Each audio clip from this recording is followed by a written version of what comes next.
دا دی ماشاءالله اوبه هم را روانې دي د څه شي اوبه دي واو سپرب د بندې سره یې سیند در ښکاره کړم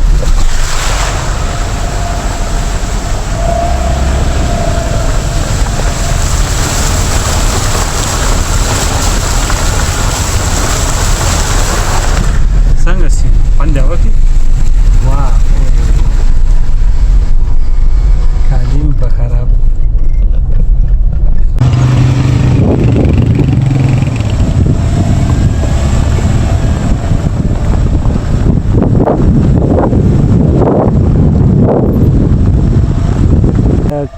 ناجوړ کور دا دی که د صبور دا کور د صبور کور دی نو ناجوړه ګوره چیرې دی و صبور موبایل دې کار نه کوي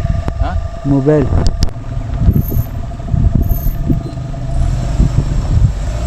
کمالزی نه